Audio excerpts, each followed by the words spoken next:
Okay, welcome back everyone to Grockit's OG TV. This is the GMAT edition where we're going through the 12th edition to the guide to the test right there, and you are on Grockit.com. My name's Jim Jacobson, and we are finishing up the sentence correction section of the official guide.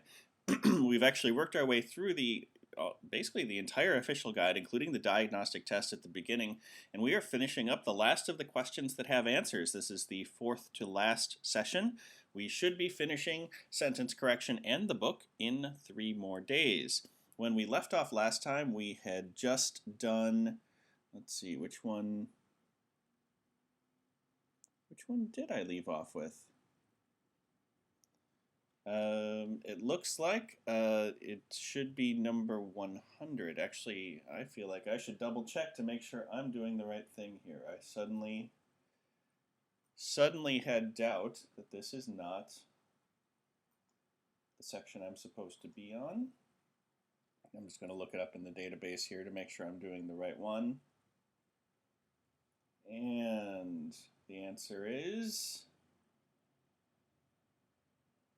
still coming.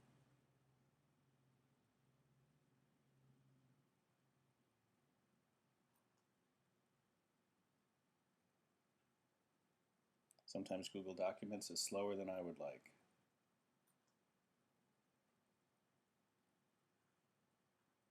You would think I would remember since it was just yesterday, but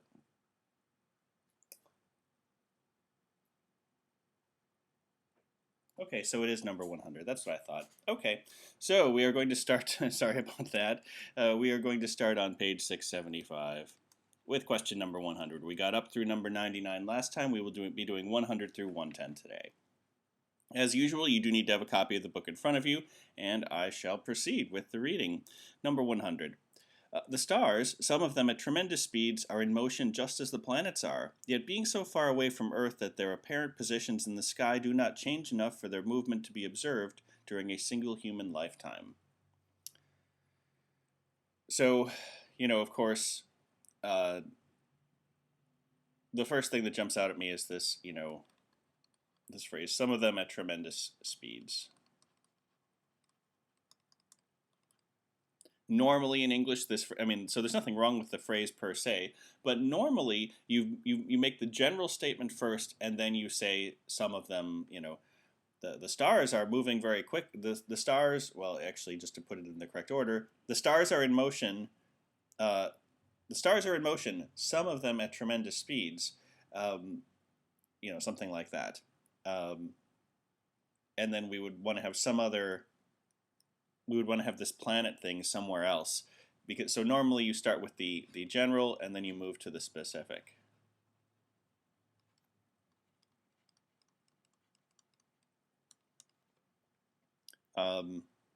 Because some of them at tremendous speeds is a further specification of the stars being in motion. And so we need, in motion to be the general, and some of them are going super fast to be very specific. In terms of sense and what's normally done in English, that's what we would expect, and that's a problem with choice A. Also, there's the end portion of the underlined section, yet being. Basically, we are expecting kind of a parallel construction. So we have the stars, which is the subject.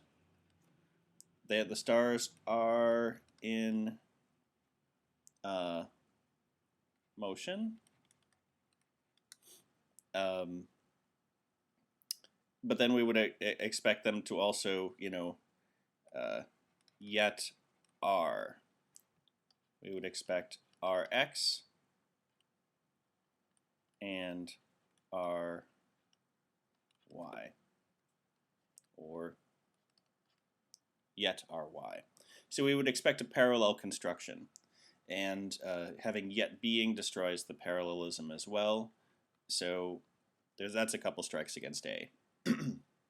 Let's see what B does. Like the planets, the stars are in motion, some of them at tremendous speeds, but they are so far away from Earth that their apparent positions in the sky do not change.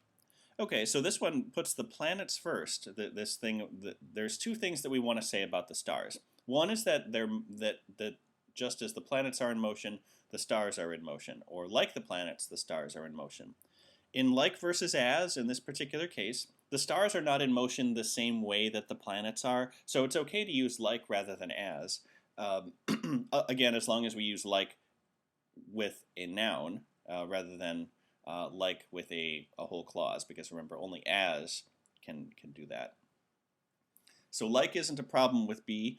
We put the planet part before the stars, indicating that stars and planets are both in motion. And then we move from that general to specific thing, this guy here, after we mention that the stars are in motion, which is what we had hoped for. So B gets these things in an order that makes some sense. It uses but rather than yet. The stars are X, but they are Y, which is plausible for a correct answer. Because remember, but can join two independent clauses, each with their own subject, so that the repetition of they is not necessarily naughty. C. Although, like the planets, the stars are in motion, some of them at tremendous speeds, yet so far away from Earth that their apparent positions in the sky. Okay, so the main issue here is that we're missing the word are for parallelism, because the stars are in motion, yet are. Remember, we want parallel construction. We're missing an are at the end of choice C, so it's not parallel. Choice D.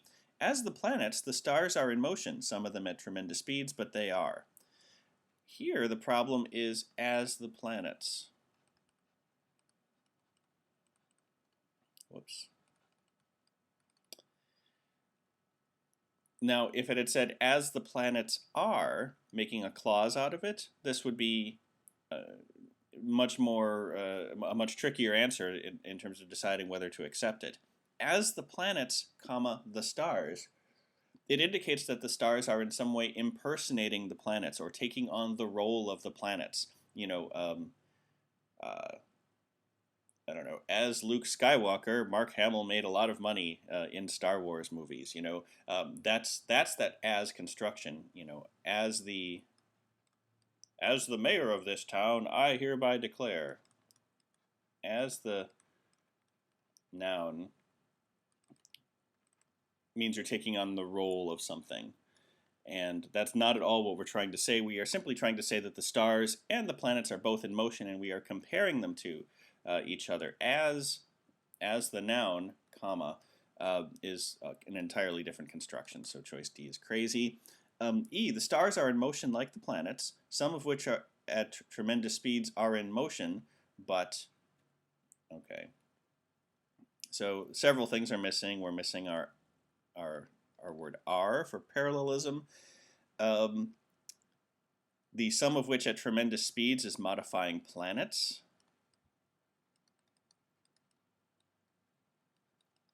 Or grammatically looks like it could be. And then the other big problem is the at tremendous speeds.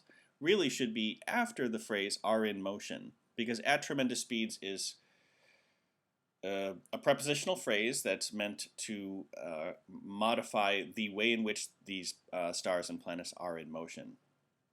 And by having it in advance of that, it confuses the issue. At tremendous speeds is in the wrong place. So that's plenty of things wrong with E, giving us choice B alone as our correct answer choice. And that ends page 675. We can now happily and healthfully move on to page 676 and the questions it brings. Namely, question 101. And you'll notice that as we're getting towards the end, we have a lot more of these questions where large sections, if not the entirety of the passage, is underlined. So we're getting some practice with that tougher type of question. Like with 101. Heavy commitment by an executive to a course of action, especially if it has worked well in the past, makes it likely to miss signs of incipient trouble or misinterpret them when they do appear. Okay. So, yeah, wow. So the idea here is we are trying to say that an executive who is, you know, heavily committed to a course of action, especially if it's worked in the past, that heavy commitment can cause the executive to miss signs of trouble. So that's fair enough, and the sentence sort of adequately conveys that. The big problem with the sentence as written is um, both of the its are a little bit ambiguous. The first it, especially if it has worked well in the past, could be the heavy commitment or the course of action. But the big one is the second it, makes it likely to miss signs of incipient trouble. That it's supposed to be that it makes the executive likely to miss signs of incipient trouble. So we would really want the it there to refer back to the executive, and you're not really supposed to refer to people as it. It's not nice. So let's get rid of A for that reason. Choice B, an executive who is heavily committed to a course of action, especially one that worked well in the past, makes missing signs of incipient trouble or misinterpreting ones likely when they do appear.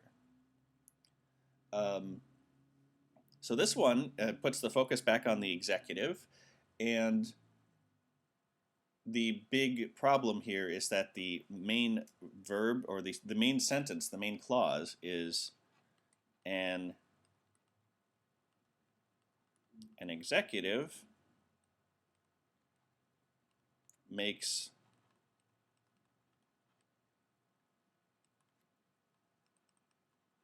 missing signs likely. When in fact what we're trying to say is that heavy commitment to a course of action is what makes missing signs likely. So we can say that an executive, we can make an executive the subject, but then when we want to say that the executive is likely to miss signs because of his or her heavy commitment, or we want to say that heavy commitment makes missing signs likely. One of those two things we can't mix and match. Choice C. An executive who is heavily committed to a course of action is likely to miss or misinterpret signs of incipient trouble when they do appear, especially if it has worked well in the past. It is again a problem. It refers back to something probably a long time ago. I mean, really, contextually, we can guess that we want the course of action to be it, but that was a long, long time ago. And that makes the sentence C unclear. We'll keep it around because it's not grammatically incorrect, but there might be a better way. Choice D, executives being heavily committed to a course of action, especially if it has worked well in the past, makes them likely to miss signs of incipient trouble or misinterpreting them when they do appear. So this one has real potential. It's the executives being heavily committed, although, again, we need to be a little suspicious of the word being. But really, it is the being heavily committed that makes them likely to miss signs. And so this may be a case where being could be correct. So executives being heavily committed makes them, that would be the executives, so that's good. It makes them likely as opposed to the commitment being unlikely to, or being likely to miss signs. Okay, executives being heavily committed makes them likely to miss signs of incipient trouble or misinterpreting them when they do appear. So the problem here, in case you didn't see it, is parallelism, unfortunately, because otherwise this sentence really gives us what we were after. The executives being heavily committed makes them likely to do two things. They're likely to miss signs or to misinterpret. That's the parallel answer. Choice D has to miss signs or misinterpreting.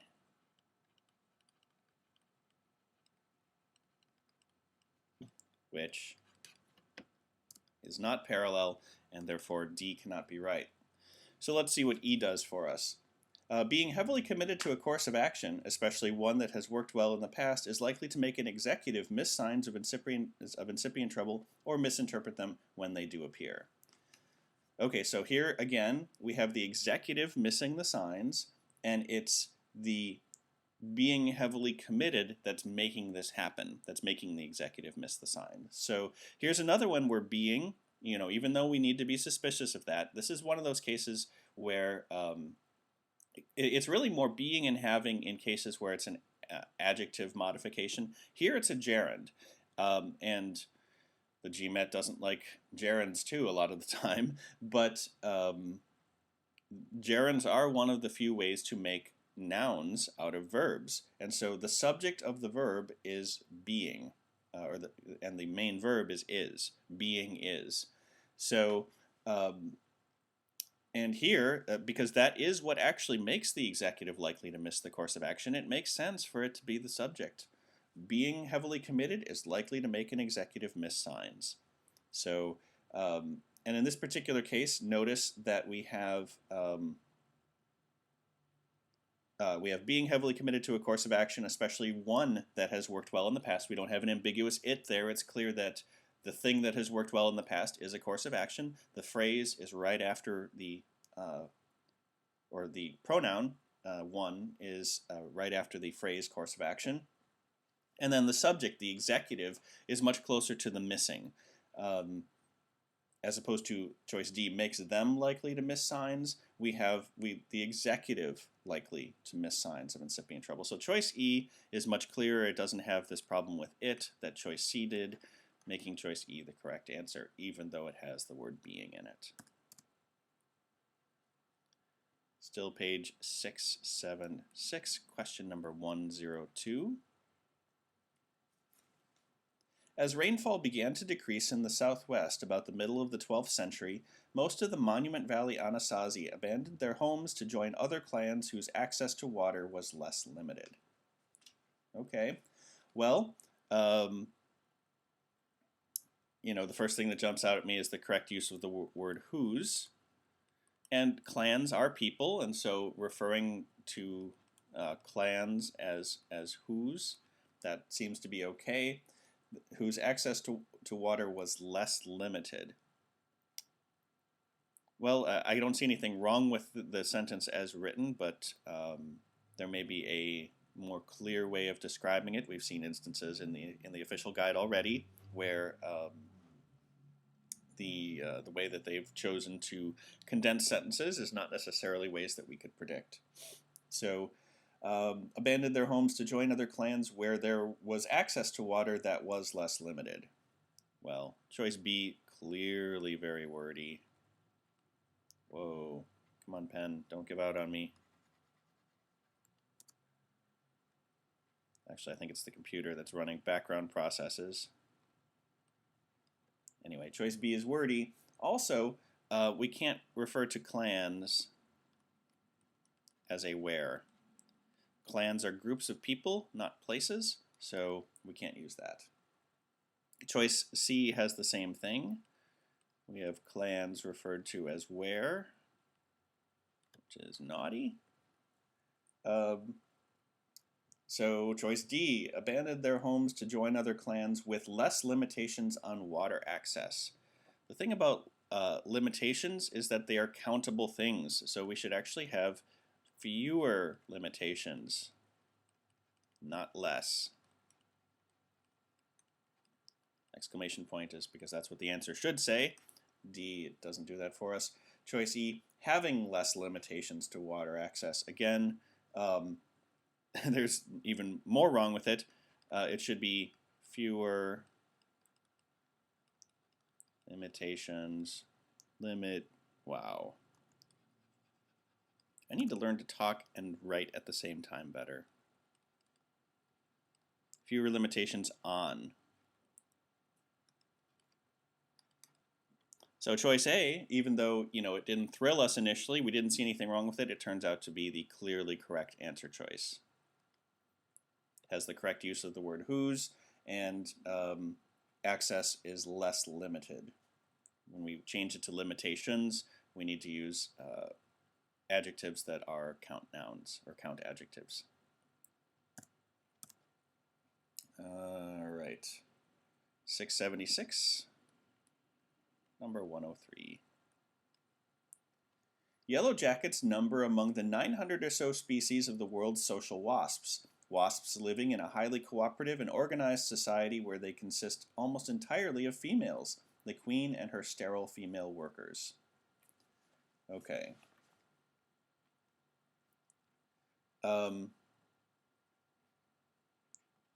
So the thing that jumps out at me here is the shift in the pronouns and verbs. It shifts around in kind of a strange way. So the whole, well, first off, we have a apposition. We have social wasps,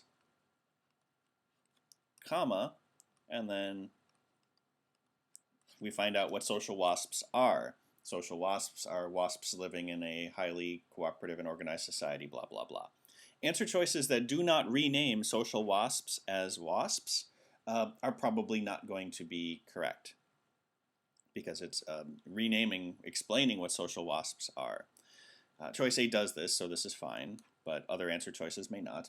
The other one here then is wasps living in a highly cooperative and organized society where they consist almost entirely of females. Society cannot equal they. Society is an it.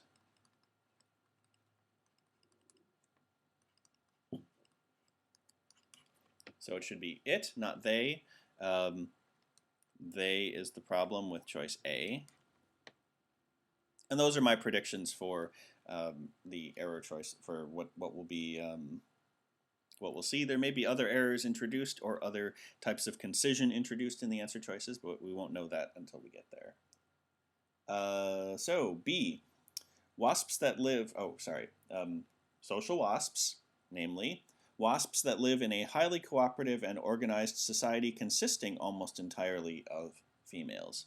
Okay, so there we don't try to rename society with it or they. We just say they live in a highly organized society consisting, where consisting is modifying society, consisting almost entirely of females. So choice B is an option. C, world's social wasps, which means they live in a highly cooperative and organized society, almost all. So this which means phrase. Which doesn't exactly have a clear referent. There are cases in English where which can refer to the entirety of what came before. The GMAT prefers to use a different construction. They prefer the summarizing word to end in ing, like explaining what just came before actually means in context. Which can also refer back directly to social wasps, which doesn't make sense. Social wasps means they live in a highly cooperative and organized society. Now they could say the term means a term which means they live in a highly cooperative environment, but that's not what choice C has. And they live in a highly cooperative and organized society, almost all females. A society isn't females; it's an organizational structure of females. So the other problem here is the almost all, which kind of gets a little bit too direct and starts renaming things incorrectly. So really, choice C has multiple problems. D, which means that their society is highly cooperative, organized, and it is almost entirely. First off, of course, is the parallelism. If you want to list these things in a list form, they need to be parallel. It should be, which means they live in a highly cooperative, oh wait, sorry, that's C. D, which means that their society is highly cooperative, organized, and almost entirely females. But even then, we would want to say almost entirely made up of females, because a society isn't just a group of females, it's the organizational structure thereof, and so that's entirely. So there's problems with parallelism and with shifting society to the actual members of the society. Choice E, the world's social wasps, living in a society that is highly cooperative, organized, and it consists of almost all females.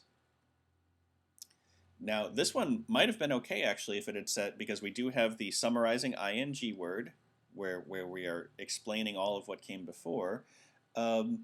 Living in a society that is highly cooperative, organized, and consisting of almost all females would have been okay, but we have this it and it again, and that's a problem. It ruins the parallelism.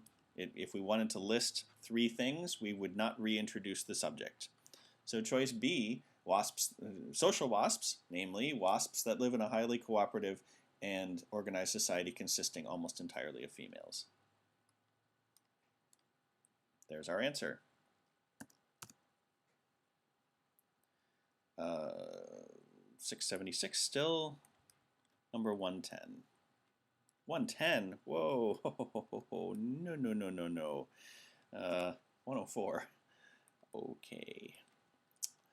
El Nino, the periodic abnormal warming of the sea surface off Peru, a phenomenon in which changes in the ocean and atmosphere combine, allowing the warm water that has accumulated in the western Pacific to flow back to the east. Well, the thing that jumps out at me here, by renaming El Nino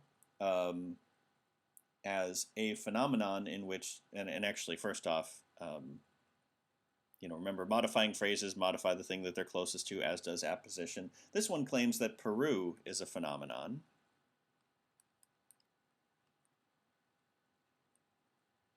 We really want to say that El Nino is the phenomenon.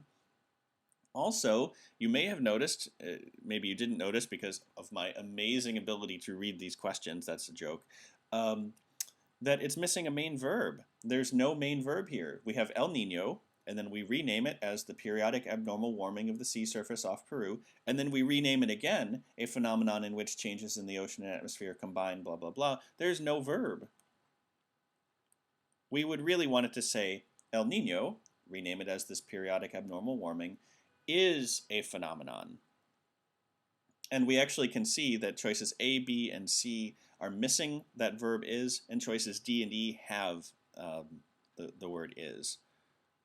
So D, B, and C, we can actually just cross off immediately for not having a main verb.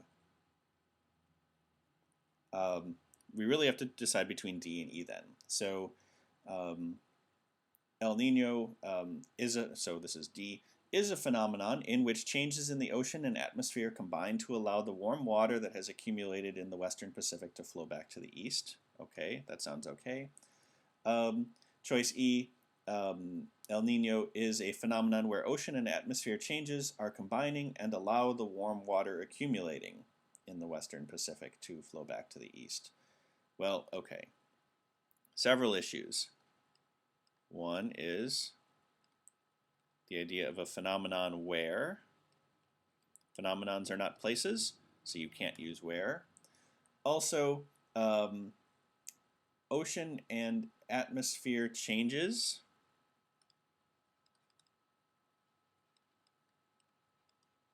Normally, you're not supposed to not modify nouns with other nouns. You would want to say atmospheric changes or changes in the atmosphere. And that's what like choice D has. It has changes in the atmosphere, not atmosphere changes.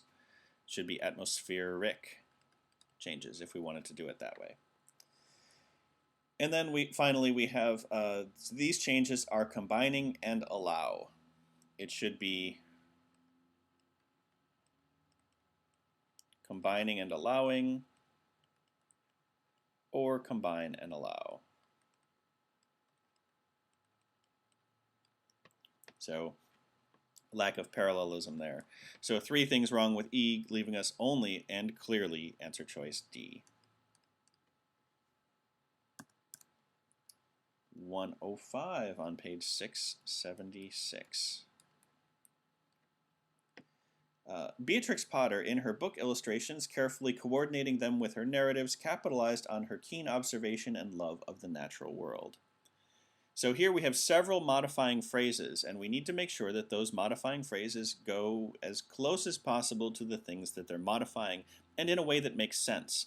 Um, the main sentence is that Beatrix Potter capitalized on her keen observation and love of the natural world.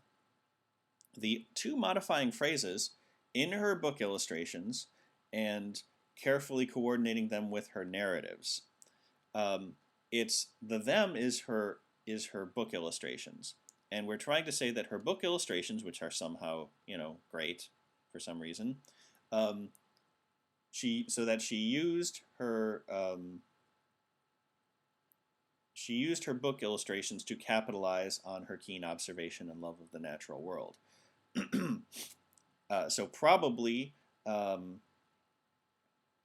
then we need to make it clear that the book illustrations were coordinated with her narratives. And so really, carefully coordinating them with her narratives, that carefully should, well, first let's start off with this. Choice A kind of jumbles together what the different modifying phrases are doing. We want to make it clear that she coordinates her illustrations with her narratives, and that act is what helped her to capitalize on her keen observation. That's what capitalized on her keen observation and love of the natural world. Okay. So, and with choice A, carefully coordinating them with her narratives, the coordinating grammatically could even refer back to illustrations.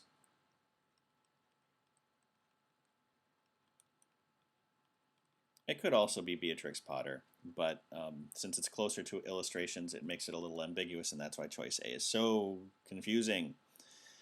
Even though sense-wise, we know that illustrations don't do any coordinating, that doesn't mean that we shouldn't have a better sentence. So let's see what B has. B, in her book illustrations, carefully coordinating them with her narratives, Beatrix Potter capitalized on her keen observation. So again, we have coordinating going back and potentially modifying illustrations, which is a problem. And we need to not have that. Choice C, in her book illustrations, which she carefully coordinated with her narratives, Beatrix Potter capitalized. Okay, so here we have this relative clause modifying book illustrations. Book illustrations, which she carefully coordinated with her narratives. It's much clearer. We don't have the illustrations doing any of the coordinating. It's actually Beatrix Potter who does the coordinating. And in her book illustrations, that's how she capitalized on her keen observation and love of the natural world. So choice C has promise. Let's keep looking. Choice D, carefully coordinated with her narratives, Beatrix Potter in her book illustrations capitalized on her keen observation. So in this one, choice D, it's actually Beatrix Potter who's carefully coordinated with her narratives. It may well be that she was carefully coordinated with her narratives in some way, in some creepy way in her life, but what we're trying to say is that the illustrations were coordinated with her narratives. So the sense of choice D has been changed. E, Beatrix Potter, in her book illustrations, carefully coordinated them with her narratives and capitalized. So this one also changes the sense. It changes her action into two things instead of just one. In all the other answer choices, her main action is that she capitalized on her keen observation and love of the natural world. In choice E, she coordinated them with her narratives and capitalized on her keen observation. When really what we're trying to say is that those illustrations are the way in which she capitalized. So by making this into two parallel verbs, coordinated and capitalized, it really does change the meaning of the sentence to do that, because really it's that coordination that was the capitalization on her her observation, blah blah blah. So choice E is a major shift. Also, the carefully coordinated. Yeah, well, that's the main issue. it splits the sentence into two verbs when really we just need the one and the other idea subordinated to the main idea of capitalizing. So choice C correctly gives us that relationship, that it was,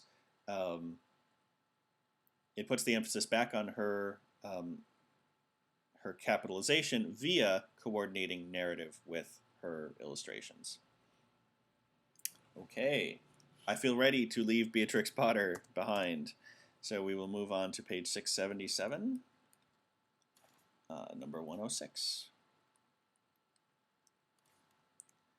Marconi's conception of the radio was as a substitute for the telephone, a tool for private conversation. Instead, it is precisely the opposite, a tool for communicating with a large public audience.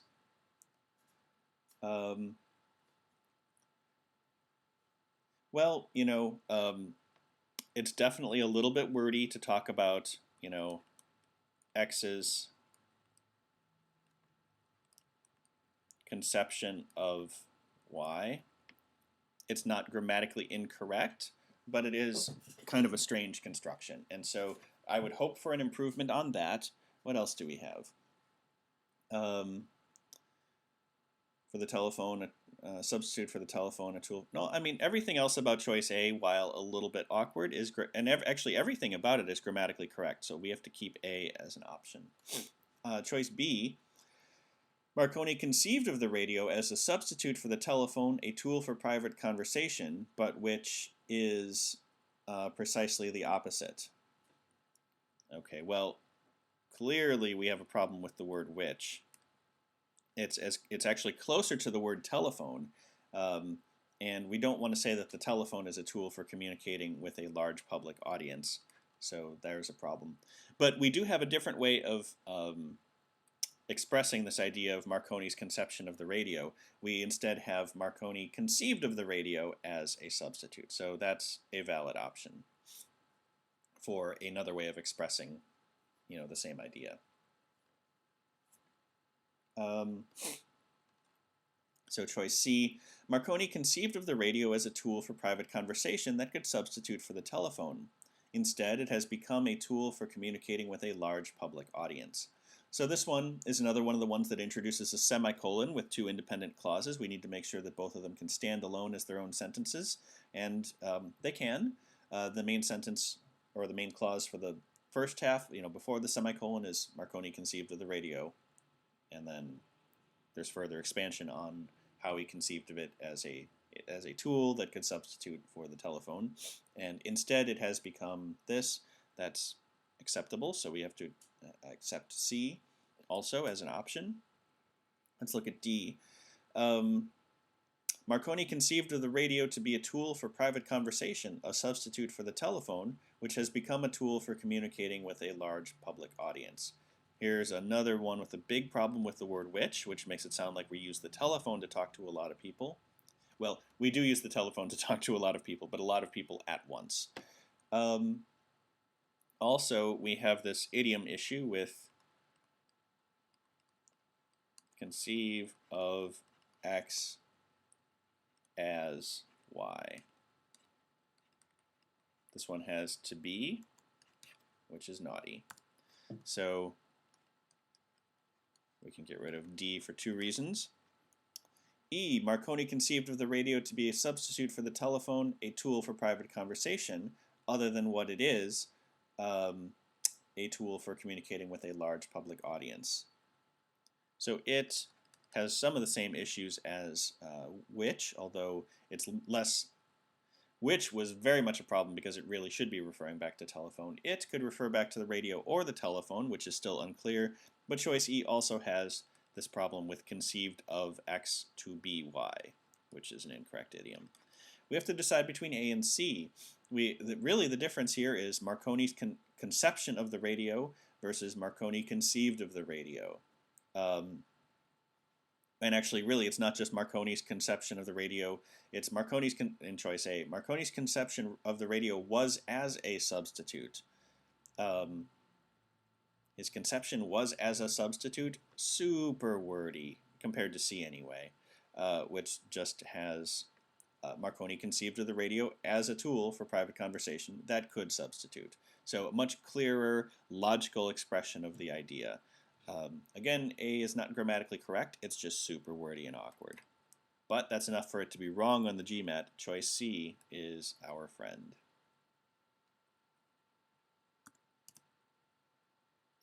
(677), number 107.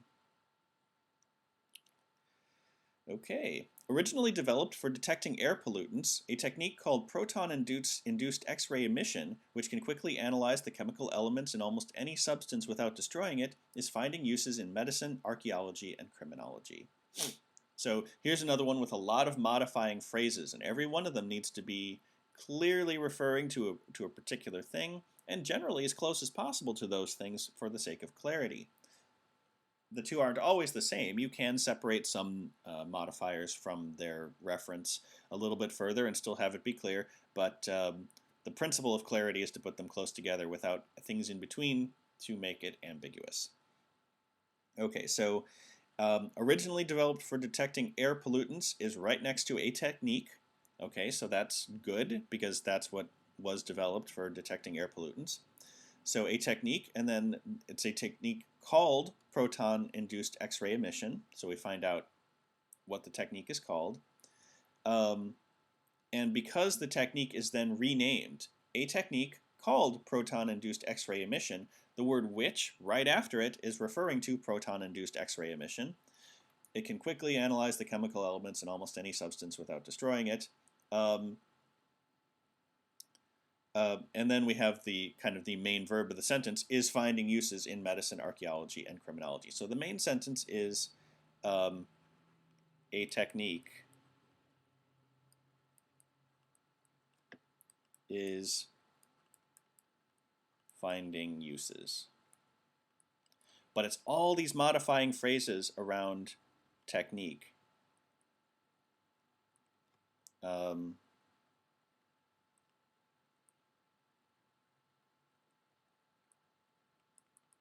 So we have developed, the originally developed for detecting air pollutants before technique, and then what it's called after, and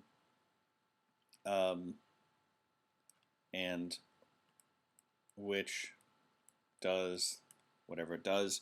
All those things are surrounding this word technique, but with the way choice A is constructed, it's pretty clear what's going on. So choice A is, I'm going to hazard a guess and say that it's actually the correct answer because that's a lot of modifying phrases to mess up and to get in exactly the right order so things make sense. But let's see what damage the other answer choices do.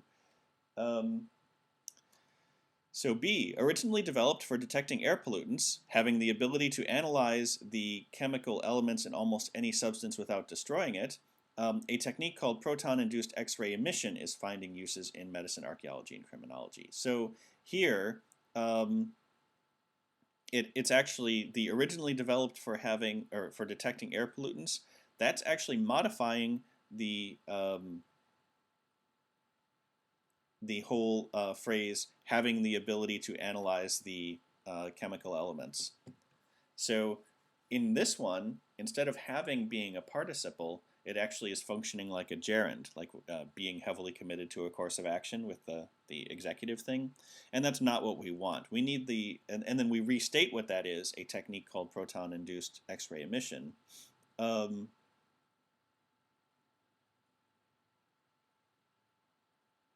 Anyway, so the originally developed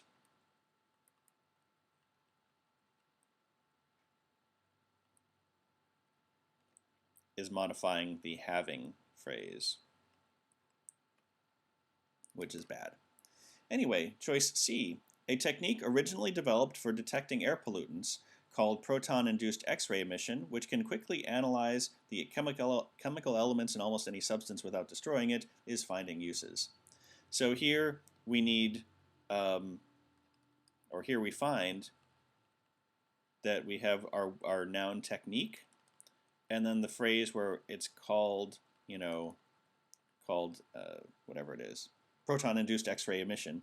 Those are separated, which is naughty. Because the further you separate it, the more confusing it is, especially when you introduce a new noun before the word called. because we have developed for detecting air pollutants called proton-induced X-ray emission. It makes it sound like the air pollutants are called proton-induced X-ray emission, which they aren't. So that's a big problem. And yeah, so we needed to not do that. Choice D, a technique originally developed for detecting air pollutants called proton-induced X-ray emission, which has the ability to analyze. Okay, this one does the same thing. It does other things too, but that's a big problem, so that's enough to eliminate it. Choice E, a technique that was originally developed for detecting air pollutants and has the ability to analyze the chemical elements in almost any substance quickly and without destroying the substance, called proton-induced X-ray emission, is finding uses in medicine, archaeology, and criminology. So once again, technique is really separated from the word called here, and here it sounds like well, it's less the phrase called proton-induced X-ray emission is context makes it reasonably clear that it's not just referring to the word substance, which is grammatically is what it would be referring to, but it's separated so far from the thing it's actually modifying that it makes the sentence itself less clear than it needs to be, certainly less clear than choice A, which gives everything in the right order. So choice A is the one to stay.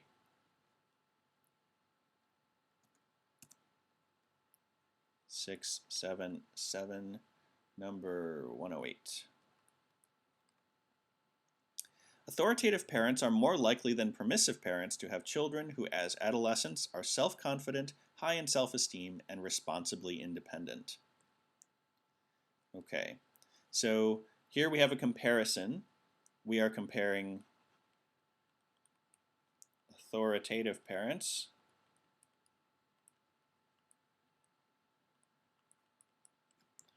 versus permissive parents.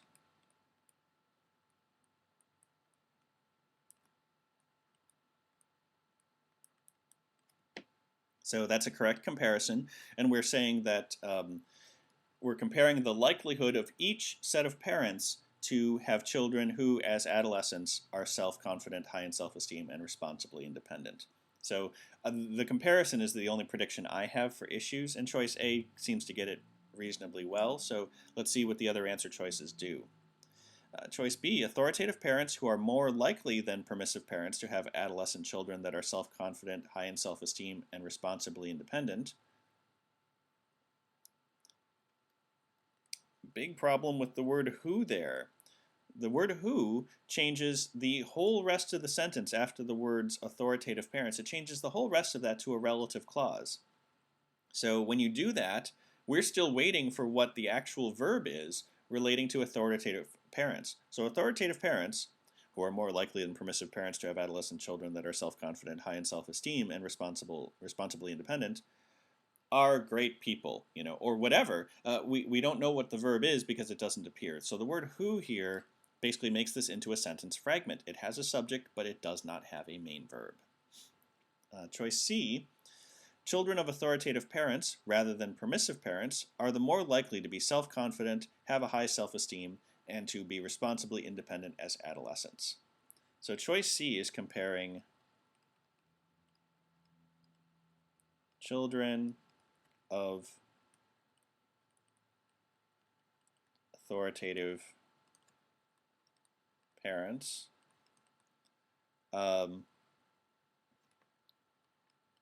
compared to permissive parents.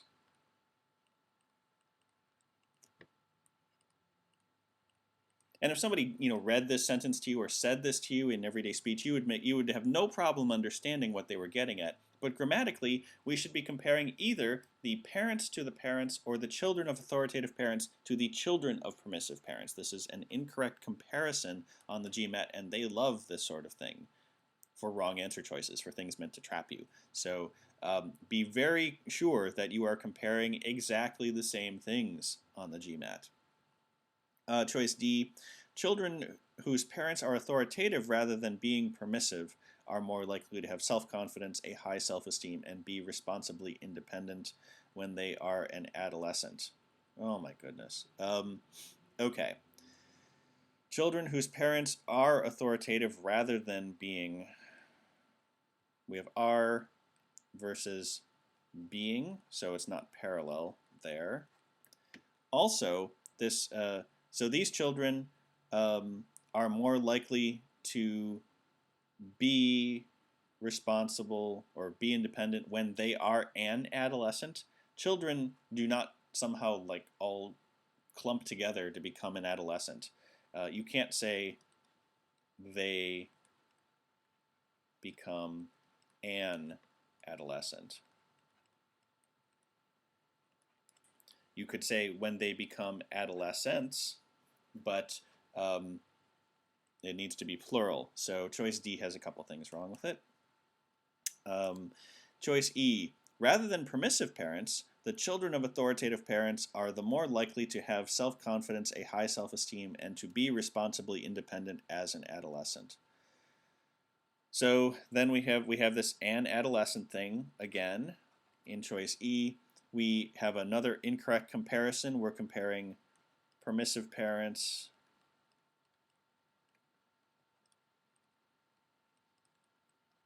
versus the children of authoritative parents. Basically the same comparison that's in choice C. I mean, it's not that you can't have a sentence where you're comparing children and parents, but that's not what the sentence is trying to compare. It's trying to compare the results of these different behaviors in parents, and so you need to compare the results in their children. So, yeah. Okay, so choice, so we have a subject verb or a subject, a mismatch between a subject and a subject complement, children becoming an adolescent. And we have an incorrect comparison. So choice E is out, choice A is in, as we suspected because it looked okay when we first read it. But we still have to go through the answer choices to make sure we're right. Okay, second to last question for today's broadcast, 677, number 109.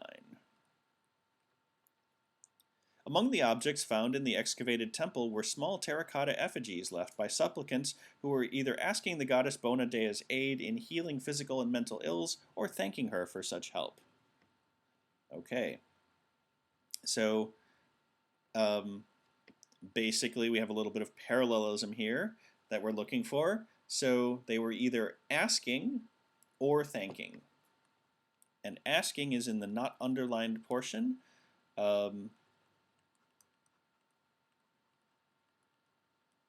So that's not negotiable. And then, so therefore, for parallelism's sake, we need the word thanking, which choice A has. So that makes sense. Let's see if anything else also makes sense. Asking for the goddess Bona Dea's aid in healing physical and mental ills and to thank her for helping. So to thank is not parallel to asking. Also, it says the effigies were left either asking and to thank. So the idiom is actually, if you have an either, you need to have an or, either X or Y. And so choice B is missing or. It has and rather than or. So two things wrong with B, not parallel and wrong idiom. Or incorrect diction, I suppose, is what it would really be. Choice C, asking the goddess Bona Dea's aid in healing physical and mental ills and thanking her for helping. So we do have the correct parallelism, asking and thanking, but again we have and instead of or. Because either, again, is in the not underlined portion, so if we have that either, the correct answer must have or. Choices D and E both have or, so that's at least good. Let's see, then we have either asking the goddess Bona Dea's aid to heal physical and mental ills or to thank her for such help. So that's not parallel. We needed, this one has to thank when the parallelism is asking or thanking. Also, there's the idiom, really you want aid in X-ing, not aid to.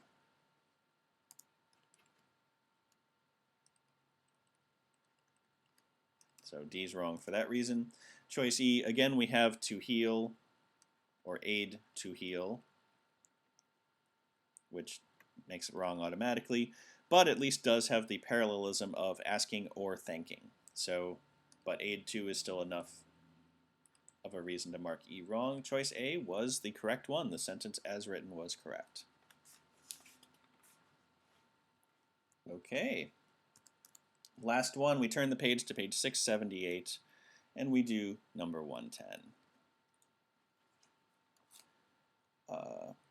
Published in Harlem, the owner and editor of The Messenger were two young journalists, Chandler Owen and A. Philip Randolph, who would later make his reputation as a labor leader. This one obviously tripped me up a bunch of times because it's horribly wrong.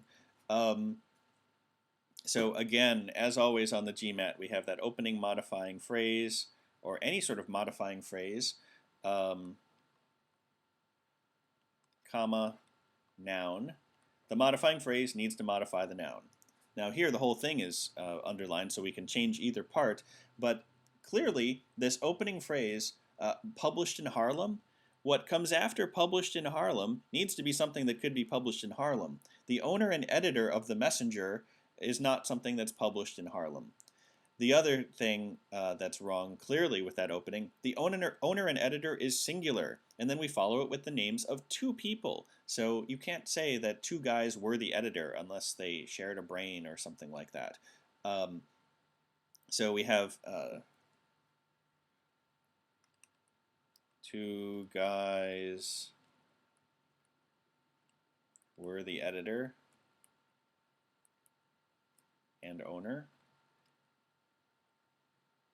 Now, the sentence could be trying to say that the owner and editor were these two guys respectively, or that each of them were owners and editors. And it's not actually clear, and it's wrong either way. So, so we have the published in Harlem needs to go right next to something that basically needs to be next to the Messenger, because the Messenger is the thing that's published in Harlem. The two young journalists need to either be the owner and editor respectively, or both owners and both editors. And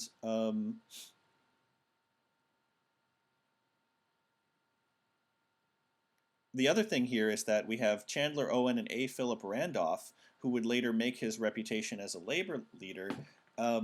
We need to make it clear which one of those two guys is the one who's going to make his reputation. When we list them together like that, these two guys who would later make his reputation, it doesn't make sense. It's almost like they're two halves of the same person or a split personality. Who knows? Anyway, choice A, horribly, badly misguided. Choice B, published in Harlem, two young journalists, Chandler Owen and A. Philip Randolph, who would later make his reputation as a labor leader, were the owner and editor of The Messenger. Same errors, just in a different order. We can't have two young journalists published in Harlem. And then it also says that those two guys were the owner and editor. So, thanks for playing choice B, but you are not a winner. Choice C, published in Harlem, The Messenger was owned and edited by two young journalists, A. Philip Randolph, who would later make his reputation as a labor leader, and Chandler Owen. So that one addresses all the issues that I mentioned. We have The Messenger that's published in Harlem. We find out that it was owned and edited by these two fellows. So it sounds like they were both owners and editors. And we find out that it's A. Philip Randolph who would later make his reputation as a labor leader, and Chandler Owen. So choice C is an option for us. Let's keep going. Choice D, The Messenger was owned and edited by two young journalists, Chandler Owen and A. Philip Randolph, who would later make his reputation as a labor leader and published in Harlem. Oh, it started out so promising too, because we had, The Messenger owned and edited by two journalists and their names, but then it goes downhill because we have this who would later make his reputation after the two names are mentioned. Now, grammatically, it is going to refer back to the closest person by default, but it's still unclear. You really shouldn't have a plural. You shouldn't have two guys and then say who when you're only referring to one of them. And then published in Harlem at the end just makes it complete gibberish. So last but not least, choice E. The owner and editor being two young journalists, Chandler Owen and A. Philip Randolph, who would later make his reputation as a labor leader, The Messenger was published in Harlem. Um, wow. So that's terrible. But so first off, of course, we have the owner and editor being two young journalists. We have the two guys were the owner and editor problem again, which is enough to mark E wrong. Um, we have the problem with the two people mentioned, and then the word who, without specifying which one we're referring to, or without referring to both of them. So basically the same problems that the other ones had, choice E has. Choice C is the only one that puts everything in its place and makes everything clear. So that's enough for today. My name's Jim Jacobson. You have been watching the OGTV program on Grockit.com, where we go through the 12th edition to the guide. We have 3 more broadcasts to get through the rest of the sentence corrections questions, so stick around, and I hope to see you next time.